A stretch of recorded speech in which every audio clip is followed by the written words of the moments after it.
Nós vamos cantar o hino 202, do Inário para o Culto Cristão, Ele é meu e teu Senhor.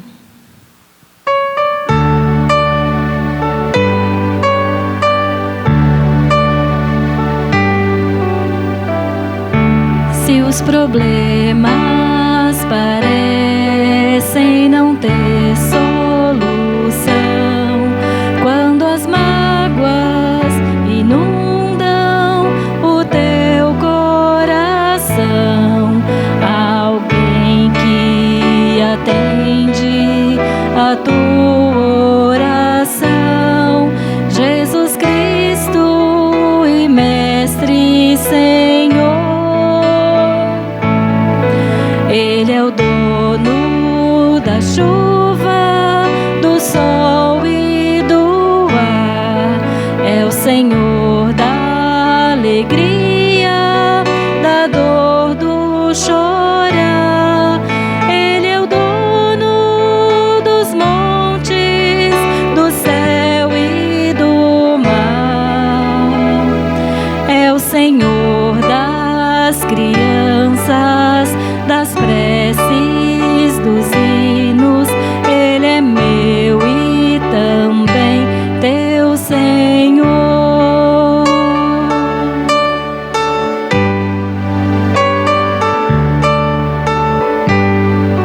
Ele é o caminho, a verdade e a luz. Abre o teu coração e recebe a Jesus. Tua vida é Cristo que agora conduz, pois é Ele teu Mestre e Senhor. Ele é o dono da chuva, do sol e do ar. É o Senhor da alegria, da dor, do chorar. Ele é o dono dos montes, do céu e do mar. É o Senhor das crianças, das preces, dos hinos. Ele é meu e também teu Senhor.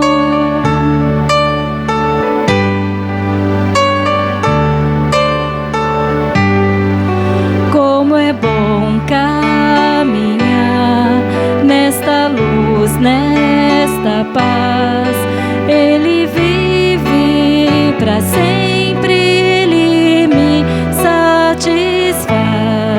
Eu sou dele a vida que Ele me traz. É segura, pois Ele é o Senhor. Ele é o dono da chuva, do sol e do ar. É o Senhor da alegria, da dor, do chorar. Ele é o dono dos montes, do céu e do mar. É o Senhor das crianças, das preces, dos hinos. Ele é meu e também teu Senhor.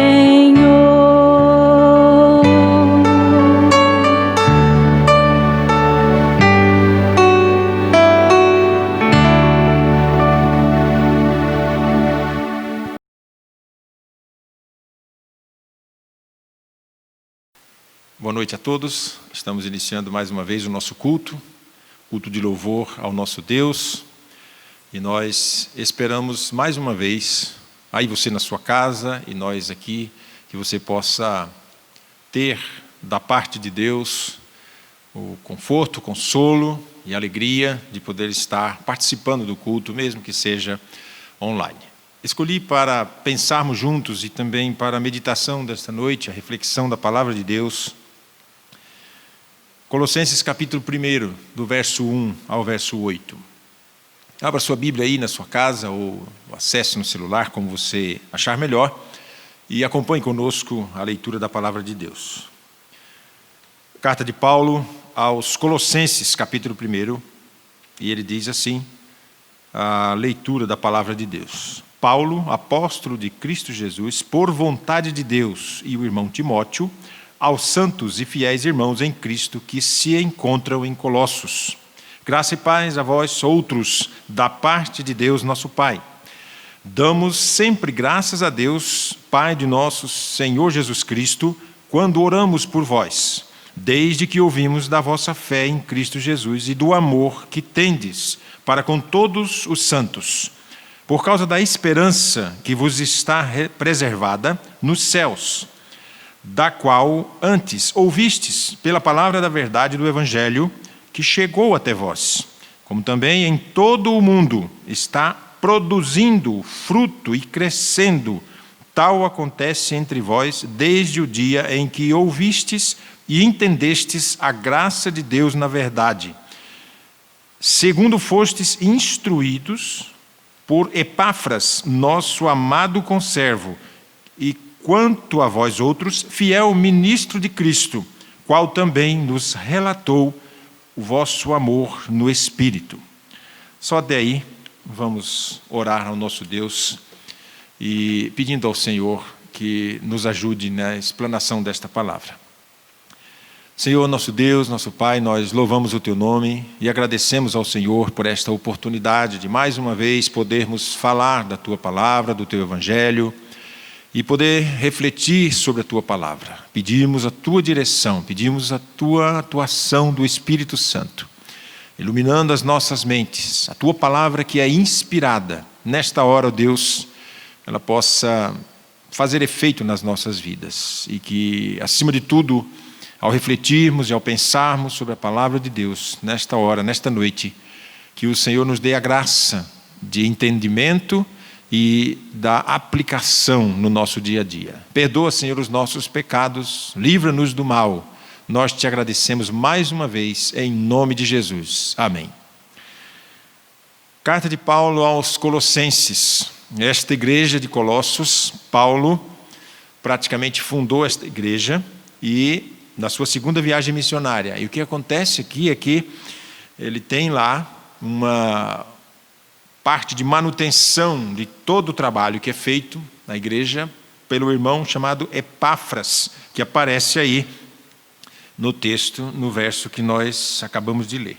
Então, Epáfras é aquela pessoa que cuida da igreja e que Paulo chama de ministro, ou alguém que Paulo entende que é o dirigente, que é a pessoa que cuida dessa igreja, é o obreiro que está à frente desse trabalho e que vai fazer uma visita a Paulo em Roma. Então, o contexto é, Paulo está preso em Roma, provavelmente por volta dos anos 62, e ele preso em Roma. De lá ele escreve 4 cartas, provavelmente essa é uma delas, Colossenses, depois Filipenses, Efésios e Filemão. Essas são chamadas as 4 cartas da prisão. E essa carta de Paulo, ele escreve justamente porque Epáfras, quando vai conversar com Paulo, ele leva para Paulo algumas informações. E aí Paulo, de posse dessas informações de Epáfras, ele escreve essa carta com algumas recomendações aos irmãos. E a carta tem a sua divisão. A primeira divisão da carta é que ele faz uma saudação. Saudação nada mais é do que o início da carta, o cumprimento que você usa, e que tem a ver com a veracidade dessa carta e a pertinência dela. E também uma carta muito atual pelo momento em que nós vivemos, na questão da doutrina verdadeira e das heresias que são pregadas. Então, qual era a preocupação de Paulo quando recebeu as notícias daquela igreja? É que existia um grupo de pessoas ali difundindo uma doutrina herética, heresia, que não é verdadeira, a respeito da pessoa de Cristo. Então, o relacionamento dessas pessoas com Deus, ele era pautado por alguns costumes ou por algumas regras. A primeira delas é que a pessoa deveria ter bastante conhecimento. Então surge o gnosticismo, os gnósticos da época, que diziam que você precisava estudar bastante, ter bastante conhecimento, e para que você se aproximasse o máximo de Deus, e que, na verdade, a pessoa de Cristo, ele não tinha o poder de fazer esta aproximação, esta ligação que existe entre o homem e Deus. Então, quando Jesus Cristo foi na cruz, morreu no nosso lugar, nos substituiu pela graça, pela fé em Cristo, nós cremos nesta substituição, o ato de amor do Senhor Jesus Cristo em se dar e se entregar para alívio nosso, para a nossa redenção, para a remissão dos nossos pecados. Ele é um ato de amor da parte do Senhor, mas que completa esta obra de ligação entre o homem e Deus, religar o homem com Deus novamente, uma vez que o homem sofreu a queda e ele se desviou, se afastou de Deus e, por sua vez, ele perdeu esta ligação que tinha entre ele e Deus. Então, quando as pessoas ali ensinavam na igreja essa doutrina herética, esses gnósticos e esses homens que, através do gnosticismo, eles ensinavam que a pessoa podia estudar muito, ter bastante conhecimento, e isso era suficiente. Jesus Cristo, na verdade, ele atingiu um certo teor, mas era como se fosse um Deus menor, né? Então, um Deus menor, um Deus abaixo do Deus verdadeiro, mas que não era igual a Deus e que era apenas um Deus que era menor do que Deus. E aí eles tinham que cumprir alguns rituais da lei também, cerimoniais da lei, baseado em Levítico, e eles tinham que também estudar e ter bastante conhecimento. Então, essa prática da lei, essas regras, e também ter bastante conhecimento, adoração aos anjos e também, de certa forma, uma questão de misticismo em relação às datas que eram observadas. Então, se eles não celebrassem algumas datas e algumas festas, eles poderiam ter um problema com o maligno e alguma espécie de anjos do mal, ou que aparece aqui como potestades do mal, poderia prejudicar a safra, enfim, deixava de abençoar a vida deles por causa de não ter respeitado aquelas datas, e tinham ligações com esse misticismo. Em torno disso, Epáfras fica preocupado com a doutrina e coloca essas questões para Paulo. E Paulo, por sua vez, então, escreve uma carta, e é esse o teor dessa carta: combater uma espécie de heresia que existia nessa igreja, não só nela, mas algumas igrejas circunvizinhas ali, e também, de certa forma, enaltecer o nome de Cristo, já que eles denegriam a imagem do Senhor Jesus Cristo, do nosso Salvador, e que é 100% homem, 100% Deus. Então, a imagem de Deus como um ser humano, como o lado humano de Deus e o lado divino de Deus, esse era o ataque dessas pessoas. E eles atacavam dizendo que Jesus era apenas humano e que ele era de fato um Deus menor, por isso ele não era igual a Deus e não era Deus. E aí vem Paulo, escreve e diz enaltecendo o nome do Senhor Jesus Cristo. Então, na sua saudação, ele já deixa bem claro o posicionamento dele. É só vocês perceberem que nesses 8 versos que nós lemos, Paulo vai citar o Senhor Jesus Cristo várias vezes. A primeira delas é logo no início, no verso 1. Ele diz: quem sou eu? Eu sou Paulo, apóstolo de Cristo Jesus. A primeira vez que ele cita o Senhor Jesus, já logo de cara. Por vontade de Deus, e o irmão Timóteo. Só nesse verso a gente já tem algumas lições para tirar, para aplicar nas nossas vidas. A primeira delas Paulo se identifica como apóstolo, mas ele não quer, na verdade, um reconhecimento de um título. Porque eu sou apóstolo, vocês têm que me ouvir e tal, e olha, cuidado que eu sou apóstolo, como você tem, às vezes, alguns falsos apóstolos hoje, que chamam para si a atenção e a atração e o status de ser apóstolo. Paulo entende que ele precisava se apresentar como apóstolo para a credibilidade de quem o chamou para ser apóstolo, e ele entendia perfeitamente a sua posição de apóstolo, mas ele entendia também que era para enaltecer o Evangelho, enaltecer a pessoa de Cristo, e que ele, como apóstolo, era servo também da igreja de Cristo, e que ele não ostentava isso.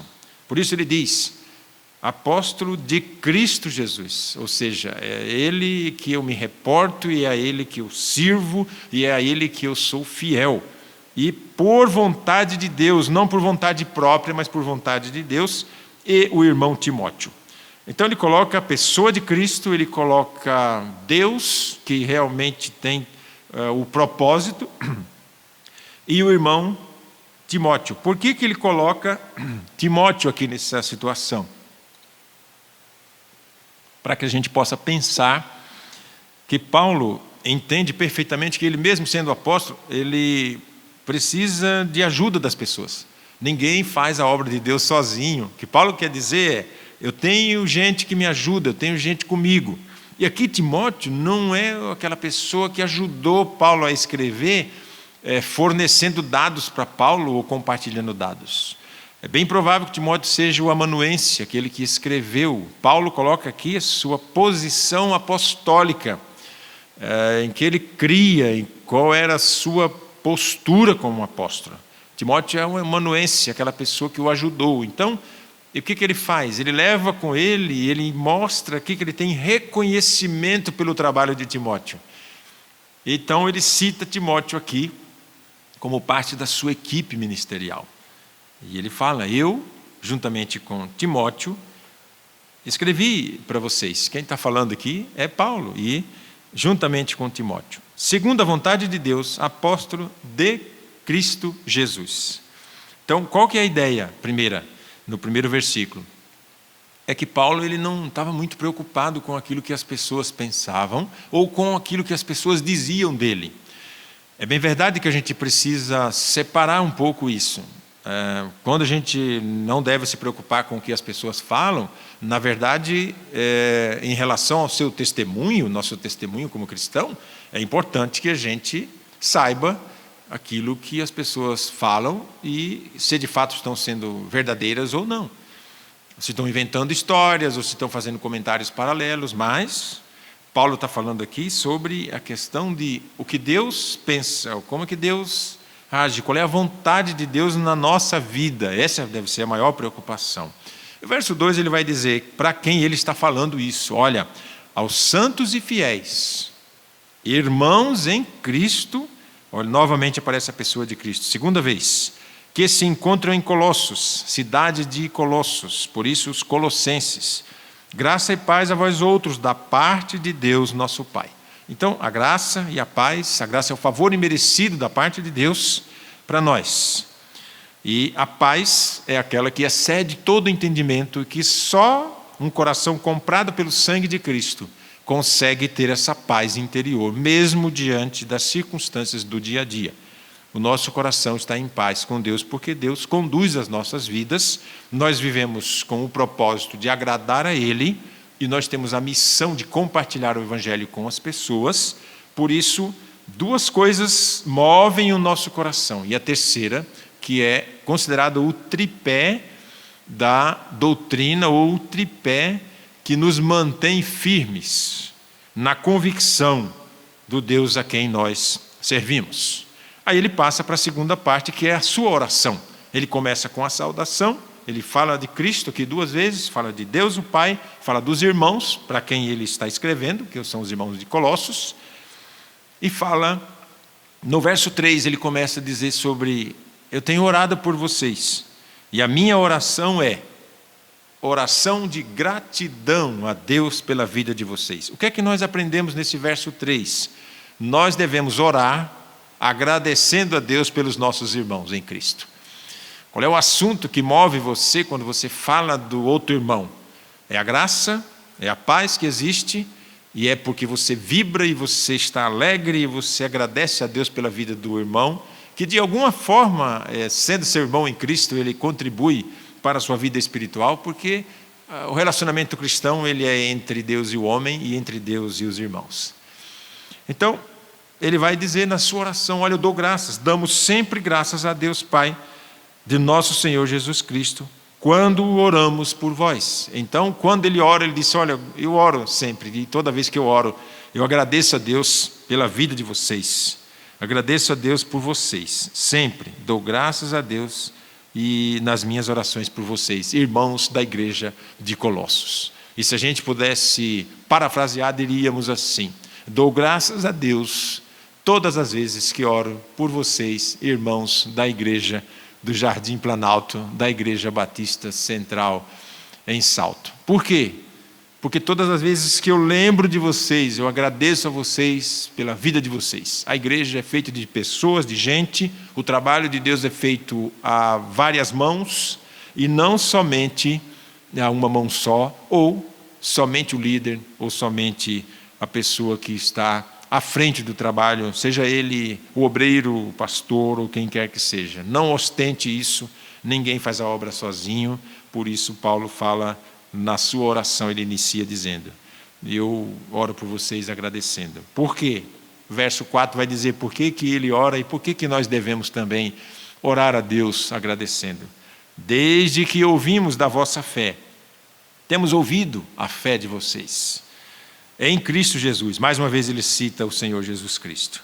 E do amor que tendes para com todos os santos, por causa da esperança, verso 5, que vos está preservada nos céus, da qual antes ouvistes pela palavra da verdade do Evangelho. Olha que interessante. Então, ele vai falar de 3 colocações, ele vai falar de 3 apoios, ou principais colunas, que movem o povo cristão. Ele diz, a igreja de Colossos, quando eu agradeço a Deus, eu agradeço em 3 esferas, em 3 áreas, que são 3 pontos de apoio que me fazem glorificar a Deus pela vida de vocês. A primeira delas é a fé em Jesus Cristo, a fé na salvação que vocês têm em Cristo Jesus. Então você e eu, como membros da Igreja Batista aqui do Jardim Planalto, nós temos a fé em Deus, que nós somos salvos pelo sangue de Cristo. Isso move o nosso coração, isso alegra o nosso coração, isso faz com que a gente permaneça fiel ao Senhor, porque primeiro Ele foi fiel a nós, dando seu Filho para comprar as nossas vidas, para remir as nossas vidas e para a redenção das nossas vidas em Cristo Jesus. Então o Senhor se deu por nós, Ele nos substituiu e Ele pagou o preço, o script de dívida que tínhamos com o Senhor. Jesus assume na cruz. Então ele disse, pela fé que vocês têm em Cristo Jesus. Segundo ponto é, pelo amor que vocês têm às pessoas, uns aos outros.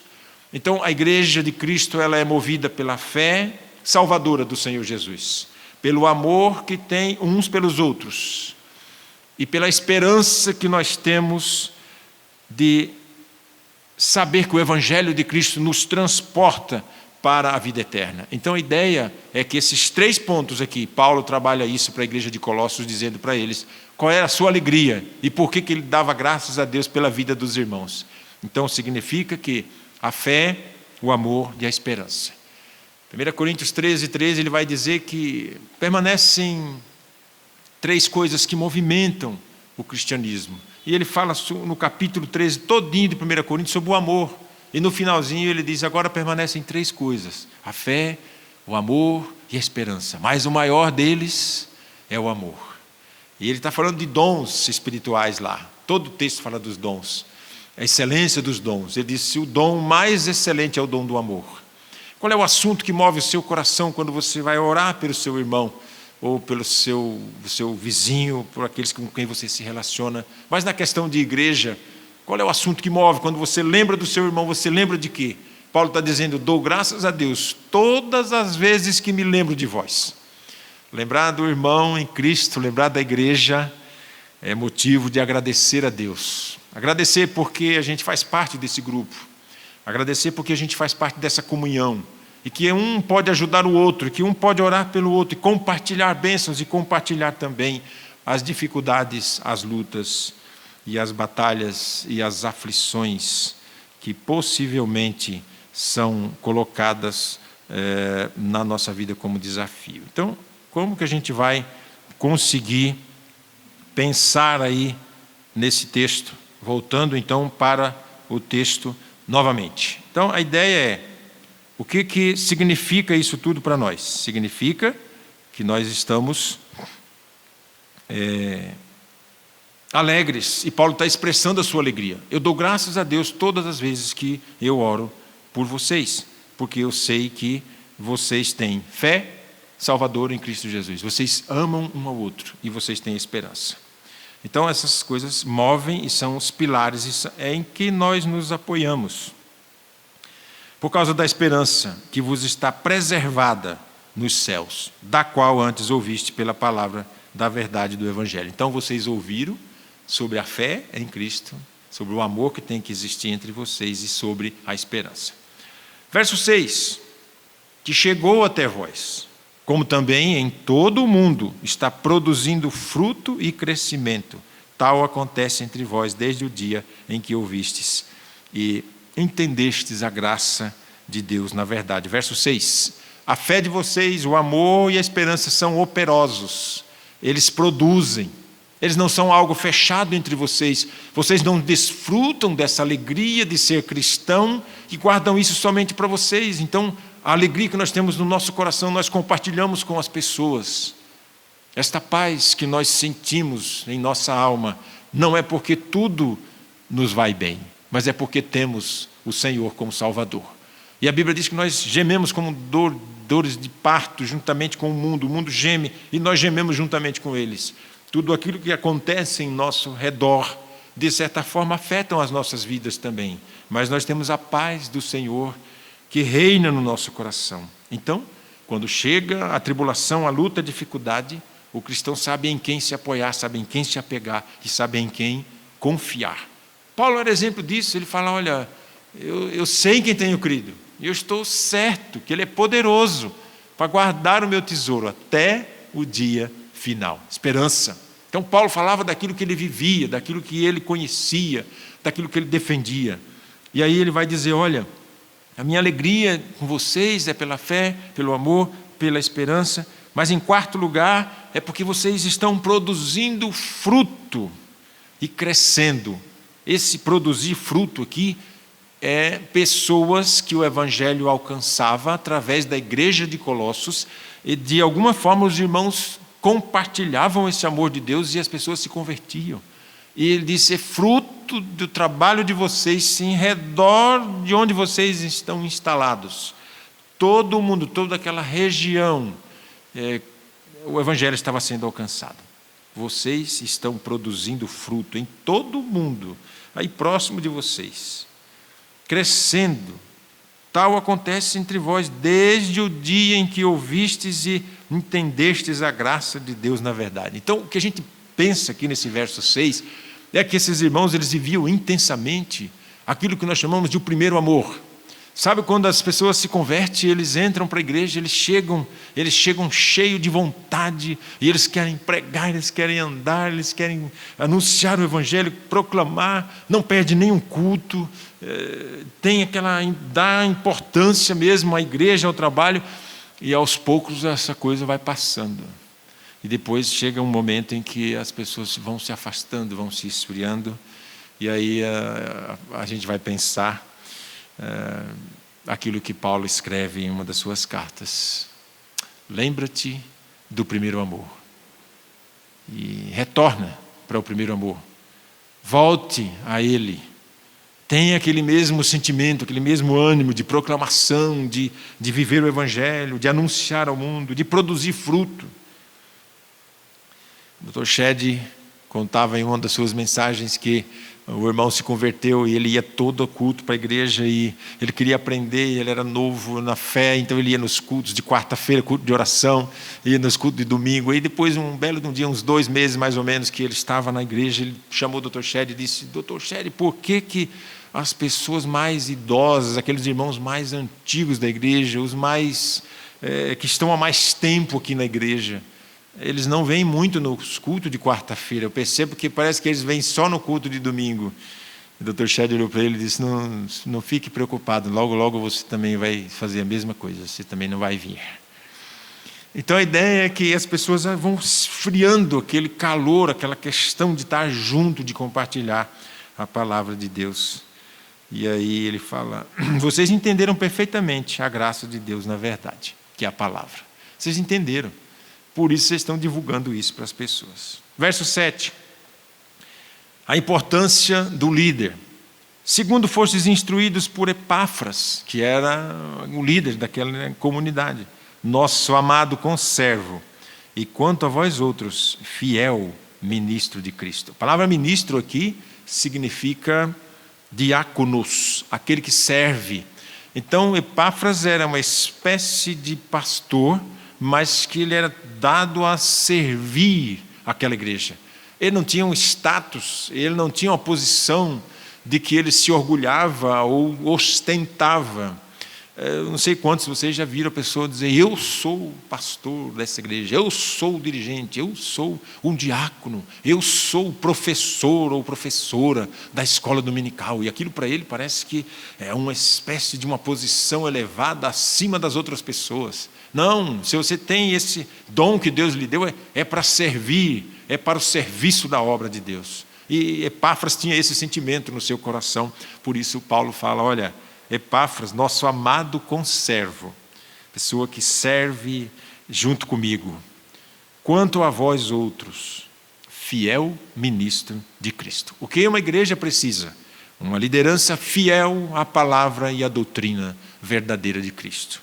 E disse: Epáfras faz muito bem para vocês, porque ele é nosso amado conservo e fiel ministro de Cristo, diáconos, aquele que serve, ajuda, contribui de forma fiel ao Evangelho de Cristo, o qual também vos relatou do vosso amor no Espírito.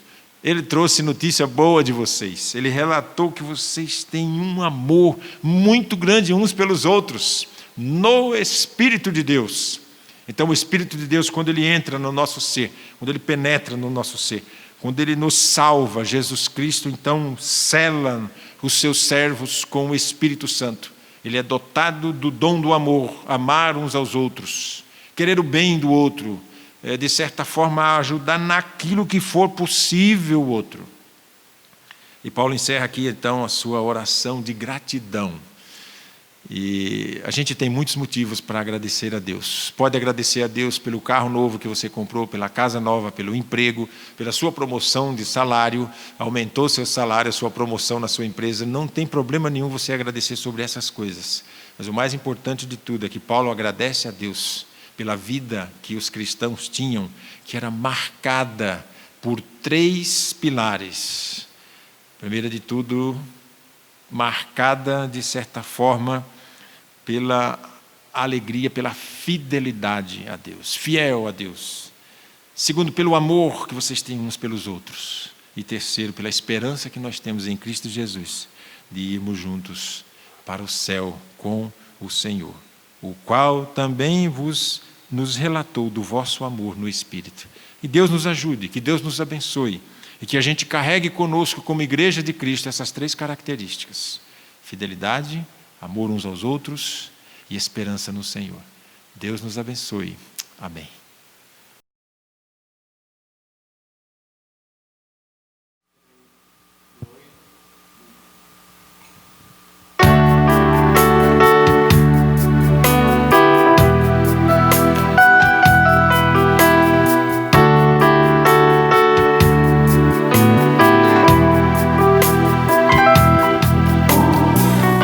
Existe um rio, Senhor, que flui do teu grande amor, águas que correm do trono, águas que curam, que limpam.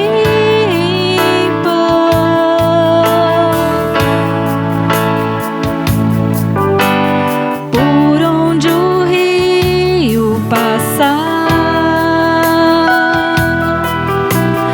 tudo vai transformar, pois leva a vida do próprio Deus. E este rio está neste lugar.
Este rio está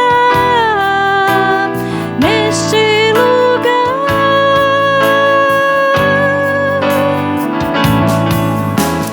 Quero beber do teu rio, Senhor.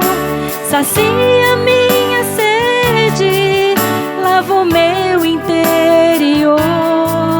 Eu quero fluir em tuas águas. Eu quero beber da tua fonte, fonte de água viva. Tu és a fonte, Senhor.